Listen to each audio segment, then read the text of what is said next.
All right, ARCA at Oswego. If you want to know how hard this track is, this is my 4th attempt filming this. We'll see if I can make it. So here is the settings I use for short tracks in the ARCA car. Some people will say that the low brake bias is better, and it probably is. It's just so much harder, and I wouldn't recommend it for anyone except like pure short track farmers. Also, don't no worries if you want to run 12 to 110 to 1 steering ratio. That's completely fine. You might have to adjust the offset a little bit accordingly. Just try to get it so that your steering wheel is straight on the straightaway, or however you feel comfortable. You can probably get this on the first lap. We'll see. I might set up on the first lap. Oh, hopefully that did nothing. We'll find out. Early entry down here. Oh yeah, that's fine. Park it into here, get all the way down to the bottom. Gonna be a huge moment right there. Just hold it. Gas off the corner. I'll take it. Well, let's set up for a third lap just in case. I don't know why I'm gonna do it. For some reason, I think I can do better. You can see my optimal's a little bit better. That just shows you how hard this track is, that my optimal's that far away from my all-time best. Not usually the case.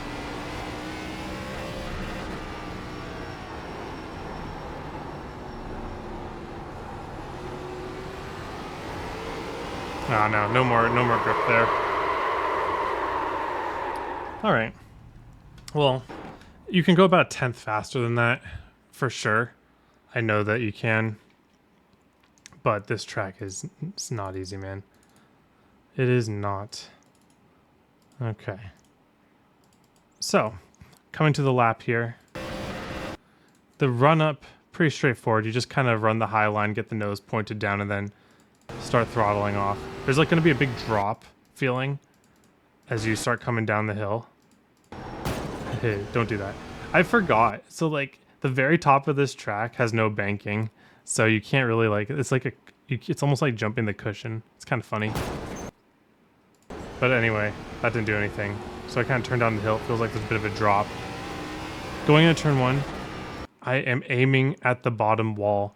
You can do this line as well, landing a little bit higher up, but I find that it's a lot more consistent if I just aim for the wall and kind of stick to it. Gonna do a slight diamond shape here. Middle of the corner, there's gonna be a big bump. Not as bad as in 3 and 4, but a big bump right about there. I know it looks like I have a lot of steering in it. If you could have more steering in it than I have right now, and that really easily spins the right rear tire. So be careful of that, not having too much. If you find yourself adding steering wheel more and more and more as you keep going, a little bit is fine, but a lot is gonna spin you out most of the time. And you can see, I'm barely getting like I actually coasted for a bit. When's the last time you've seen me coast? That just shows you how tough this track is, and that's why I said there's time left in here, because obviously I'm not optimal if I'm coasting, but I'm just trying to make sure that my car is turning back down the track. So I could have broke a little bit longer, for sure, and gone on the throttle a little bit earlier. But picking up the throttle, you have to be smooth on it. Start about 30, 40, 50, and smooth throttle up. Again, it's a little bit off camber when you get right to the wall, so don't really try to cut it too close. It's going to be a little awkward. 3 and 4. Really, really easy to overdrive this. It feels like you can turn in much later than you actually can. Really turn in way before you think, or else your car's not going to be able to handle this kind of angle that dark groove is suggesting at the speeds that we're taking. So I'm trying to get the car kind of straight into the corner, but also towards the bottom. But we don't want to have it like too little angle, or else we're just going to slide up the hill. So I'm trying to like add steering as I go along, but I have to keep it fairly straight to keep my right rear under me. Then here's the hardest part of this lap, right there. Right where this pole is. This pole right here, right where that pole is, there is a massive bump where if you are in the throttle over that bump, you are spinning out. So you have to time your trail brake and your throttle for this pole, and right after that you pick up the throttle. I even slid my tire a little bit even knowing that. So if you, let's say that you broke a little too much or you entered too early and you're just kind of stuck on the bottom, and so you're like, okay, I can throttle up early now because I settled my car down here. You can't do that because this bump right here, you will spin out 100% of the time. And you'll see it even more when we do the long run here. So that's kind of going to be what our long run is based around. Long run line, I assume, is going to be the same as the qual line. There's real, in my opinion, there's kind of no reason for it not to be. Maybe people will widen it out as the run goes along. But I mean, at short tracks, if you're just defending way bottom, like, no one's going to do anything. Like, you're not driving around the outside here. You see how much that force feedback is for that bump there? It's a massive bump. So the long run is going to just be all about not overdriving and being patient.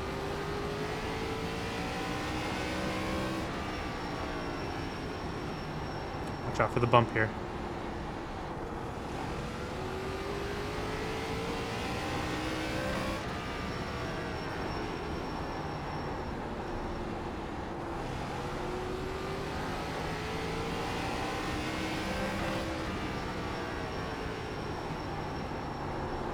Watch out for the bump.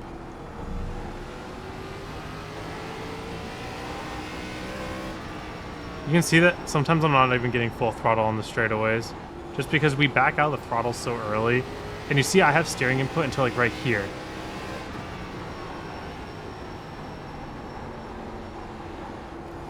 Whoa! I hit that bump so hard it like wigged out my force feedback. And I wasn't even on the gas when I hit it. This place is kind of nuts, I'm not gonna lie. Let's try a little wider angle. See how it kind of compares for long run. See how my right rear cannot handle that wide entry. It's wild. Like the groove tells you can, but at the speeds that we can take, or at least we can take going on the bottom and straightening it out, like the right rear just cannot handle that wide entry. And a lot of people are gonna go for it because it's just like the intuitive line. But like, I swear to you, I cannot find a way to make the wide entry work. I think that this race is just going to be on the bottom. We're gonna straight entry it. We're gonna hold the brake until our car turns. And then we're gonna use the diamond it back down, and we're gonna get a straight exit. Like that to me is just so much easier than trying to control this car wide entrying with, like, really, it doesn't work. Let's try it one more time. Set myself up for disaster again. Like right here, when I have to turn so much, I have to slow my car down so much. Like that was a tenth slower. Right here. And with the bad bump, like, yeah, right. I'm just trying to turn more through the bad bump. I have to just park my car there for it to even work. I really think it's just going to be this line. I really think it's aim for the bottom.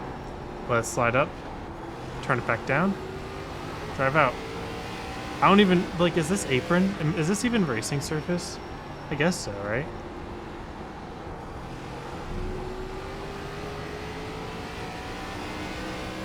But you can see it's like faster and easier. And it's better on the tires too. You're not going to worry about your right front tire here. You're going to worry about your right rear. Every time you slide your right rear, everything's going to be so much harder for you. And you can bring it as close to the wall as you want. When I was learning this, one of my first faster laps that I drove, I literally scraped the inside wall with my left side. And it was still a good lap. You see that? That's a great corner.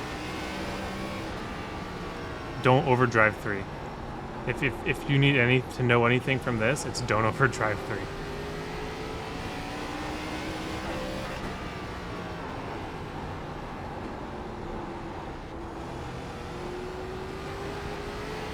And also with this straight line method, we can actually put more brake into it. And then just kind of slow it in the corner and turn it off. And it works because, like, you're not... People running that wide line are not going to do anything. Like, they still have to slow their car as much as you because there's so little grip in the right rear. So, yeah. And to me, this is the most consistent line. Weird as heck. But I think it's this. Like, you can see I'm within 0.3 of my all-time best, and my tire wear is going to be very even because I'm not really doing anything to them. 199 after a few laps. So it's like, and tires are still cold at that point. So it's like, if you run that line and you don't make mistakes, tires aren't an issue. And I just don't see how another line is going to beat that. But anyway, thank you all for watching. Hope you have a wonderful day. Hope to see you all on the track.